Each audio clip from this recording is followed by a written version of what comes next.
আজকে আমরা জার্নি করব জম্মু টু পেহেলগাঁও। তাই ভোরবেলা 5টার সময় উঠে আমরা রেডি হয়ে হোটেল চেক আউট করে বাইরে চলে আসি, কারণ ট্রাভেলার লেগে গেছে আর ট্রলিগুলো তুলতে হবে ভালোভাবে। তাই চলো দেখতে দেখতে গাড়ি স্টার্ট। চলো আজকের ব্লগটা এখান থেকেই স্টার্ট করলাম। আমি শুভজিৎ আর তোমরা দেখছো জাস্ট হালকা ব্লগস, আর এটা হচ্ছে কাশ্মীর ব্লগ পার্ট 3। চলো যেতে যেতে তোমাদের কিছু কথা বলি। যেমন আমরা গেছিলাম কিন্তু ট্যুর পার্টির সাথে, ওরা আমাদের বলেছিল 6টায় গাড়ি ছাড়বে আর 5টার মধ্যে আমাদের সব ট্রলিগুলো ওপরে তুলে দিতে হবে। বাট অ্যাকচুয়ালিতে কি হলো, ট্যুর পার্টি কিন্তু অন টাইম রেডি ছিল, তার সঙ্গে আমরাও, আর আমাদের সঙ্গে আরও দুটো ফ্যামিলি ছাড়া বাকি সবাই কিন্তু ঘুমোতেই ব্যস্ত ছিল। তাই কিছু লোকের জন্য আমাদের গাড়িটা ছাড়তেই সময় লাগলো প্রায় 11টা। দেন একটা ড্রাইভারের মা মারা যায়, তাই 3টে ট্রাভেলারের মধ্যে একটা ট্রাভেলার অফ হয়ে গেছিল। আর এই সিজনে এসে গাড়ি খোঁজা, সেই মরুভূমিতে এসে জল খোঁজার মতন অবস্থা। অনেক কষ্টে গাড়ি পেয়ে আমাদের আজকের জার্নিটা স্টার্ট হয়। ড্রাইভার আমাদের উঠতেই একটাই কথা বলেছিল, যত না ভিউ আপনি পয়েন্টে গিয়ে দেখতে পাবেন তার থেকে কিন্তু বেশি ভিউ রাস্তাতেই কিন্তু তোমরা দেখতে পাবে। আর সত্যিই তাই, জম্মু থেকে পেহেলগাঁও প্রায় 230 কিলোমিটার মতন। রাস্তার যা ভিউ আলাদাই লেভেলে। আর তার সাথে জম্মুতে কিন্তু বেশ গরমও ছিল। কপাল করে আমাদের যে ড্রাইভারটা ছিল সে তো আলাদা লেভেলেরই স্কিল ড্রাইভার। গাড়ি ধরা মানেই 100 কিলোমিটার স্পিডে চলতো একদম। যেতে যেতে অনেক কিছুই দেখলাম, আর যা বুঝলাম নেক্সট 10 ইয়ার্সের মধ্যে জম্মুর রোড এক্সপিরিয়েন্স কিন্তু অনেক বেটার দেবে। কথা বলতে বলতে আমরা এই পাহাড় থেকে অন্য পাহাড়ের টানেল দিয়ে চলতে থাকলাম। 1-2 করতে করতে 8টা টানেল পার করে ফেললাম এইভাবে।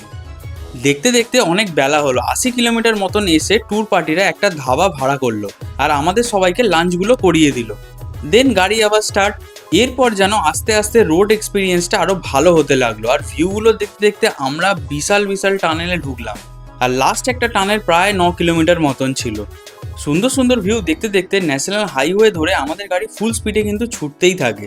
পেহেলগাঁও ঢুকতে ওই মোটামুটি 80 কিলোমিটারের মতো হয়তো বাকি ছিল। আমাদের ড্রাইভার একটা ধাবাতে দাঁড় করালো। এতক্ষণ বসে বসে সবার কোমরের হালাতই পুরো একদম খারাপই হয়ে গেছিল। কিন্তু গাড়িটা তো কাঁচ অফ করা ছিল, বাট যখন নামলাম 1 সেকেন্ডের জন্য তুমি ওয়েদার কি জিনিস সেটা কিন্তু বুঝে যাবে খুব ভালোভাবে।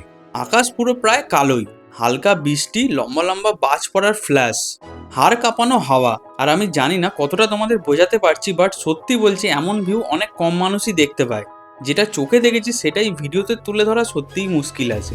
চায়ের দোকানের ভেতরে বসে বসে 1 কাপ চা খেয়ে সত্যি এই ওয়েদারে তোমার মন ভরে যাবে। দেখো সত্যি বলতে আমি তোমাদের যতই ভিডিও দেখাই না কেন তোমরা বুঝতে পারবে না পেহেলগাঁওর যে কি লেভেলের বিউটিটা আছে। এই বৃষ্টি ভেজা রাস্তায় আমাদের গাড়ি কিন্তু ছুটেই চলেছে ফুল স্পিডে।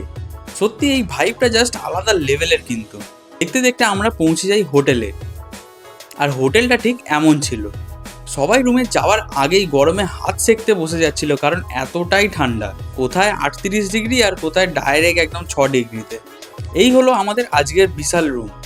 আর আজকে আমরা বিশাল বিশাল টায়ার্ড, কারণ 230 কিলোমিটার আমরা জার্নি করে এসেছি। তাই আজকের মতন টাটা, দেখা হচ্ছে নেক্সট পার্টে।